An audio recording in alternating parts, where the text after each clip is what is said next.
All right, so I decided to throw a blackjack story in just because it was such a crazy story. I was playing at an Indian reservation casino called Muckleshoot in Auburn, Washington. And I went in and I was actually going to play the free bet blackjack, which all your doubles and splits are free. And the catch on that one is if the dealer hits 22, it's a push. Seems stupid, but when you're down quite a bit, that game can actually bring you back, because if you get the splits, they're free, and you can also get doubles on those splits. So it can bring you back faster than like a shoe, unless you're counting. But if you're not, then free bet blackjack is actually a pretty fun game, because sometimes you'll even get a pair, and even though you're against a 10, you'll get excited just to be able to split them and try to make a hand. But one night I went in and I saw that it was at $100 minimum, which is super high compared to normally like 10. And I sat down before I realized that, and the guy that was at the table, he looked really annoyed and pissed off. And he just looked at me and was like, "Are you gonna play?" And I was like, "Not for $100 minimum, I'm not." And he's like, "Okay, then like go to another table." And I was like, "Whatever."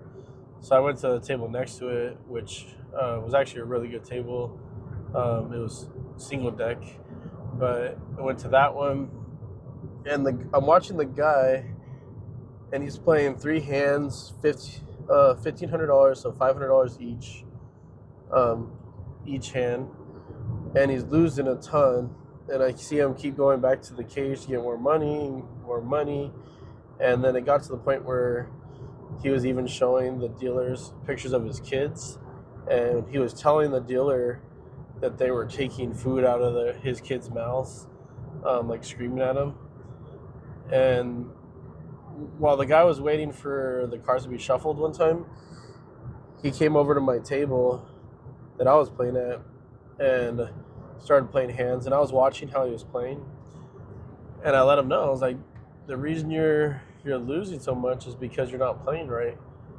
And so he had me explain it to him, the things that I had saw in that short amount of time that were wrong. And when he started listening to me, he actually started winning on my table. So he asked me to play with him at the other table he was at, but I told him there's no way I'm playing $100 minimums at that time. And so he had it drop down to 25. I went over to the table with him, and we also had one new player, which was an Asian lady, and it was like the perfect amount of players for it to change around. So he started getting a bunch of the doubles and splits, started catching up, and we're getting excited. We're playing together. We were deciding between each other what we should do on each one if we weren't sure. And on that game, it's a little bit more aggressive compared to regular blackjack. On that game, it actually recommends hitting a 12 all the way up to a 4 showing, just because 22 pushes, so it recommends playing more aggressive. But it was just working out. The guy was winning a bunch of money back, and he was in for 50,000. When I went to his table, he was at 5. He had 5,000 left, and we went from that 5,000 all the way up to 48,500. And I stopped him because I saw that it was the last hand to make him even. So I stopped him and I let him know. I was like, "Hey, you only have one hand, because you're betting 3 hands of 500. You have 1 hand to be even." And he was all excited. He's like, "Yeah, I know, it's going so good." And I told him, "I've been here before. Every time you're about to get even, it's a guaranteed loss.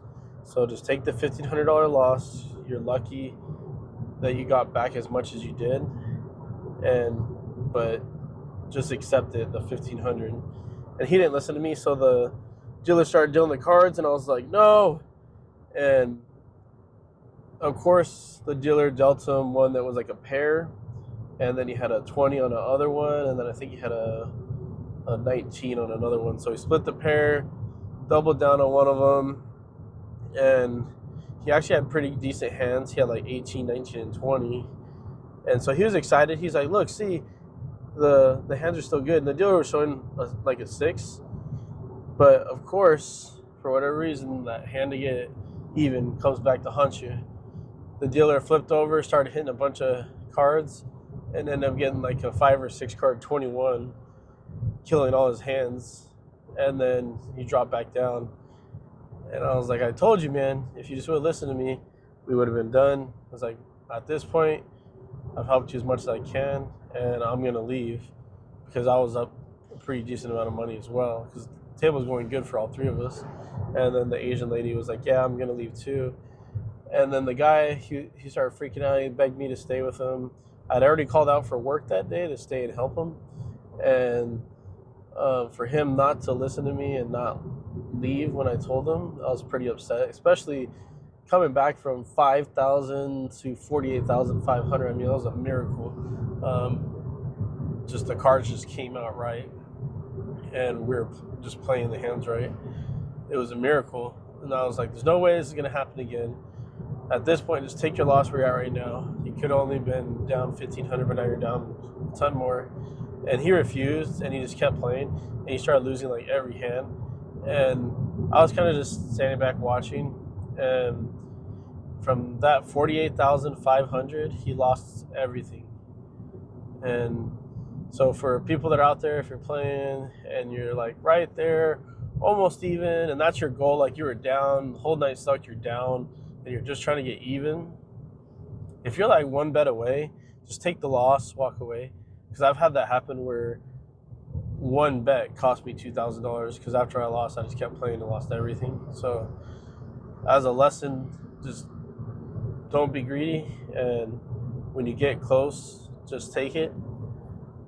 If you're doing it from the beginning, then you're trying to go for profit, then obviously, yeah, then you're going to play. But if you're starting off down, come back, just leave slightly down. It will work out a lot better. But it's just a crazy story, because to be going in there, the bet being at a minimum of 100, the guy was just a complete jerk, yelling at the dealers, to how happy we were when we were playing, excited we were winning hands. Got right there, and he just didn't listen to me. But his name was Joe. I had never saw him at that casino again.